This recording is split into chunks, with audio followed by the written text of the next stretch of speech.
shepherd that had a favorite sheep. Little Dearly, he called it. And everywhere he went, Little Dearly went with him. He had a couple hundred sheep, but Dearly was always his favorite. The clouds got black and the sky changed so fast he almost didn't have time to herd all of his sheep into the pen. And as they finally got there, he looked and there wasn't Dearly. He couldn't find that little lamb.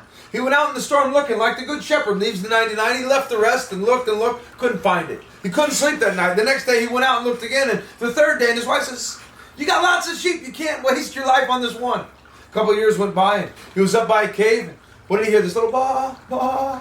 He peeked in, and there was this massive ball of cotton. I mean, as big as a person. And he knew right away it was his lost sheep.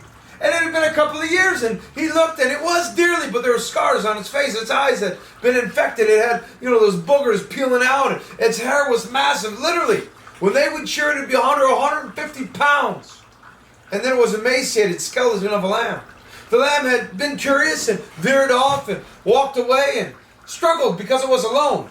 It was one of those sheep that was meant to be sheared. It was meant to be sheared, bred to be sheared. And when it didn't give its gift of wool, it got overburdened. It got heavy. It got filthy. It got flea infested. It got all these bacteria in it. Now the good shepherd was able to cure it and see it live a long, strong life. But when it was isolated, alone, and not serving, not giving its gift, it almost came to death. It came to ruin.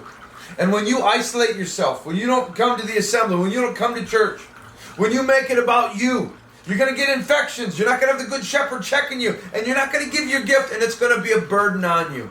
You were meant to serve. Let's get back to giving.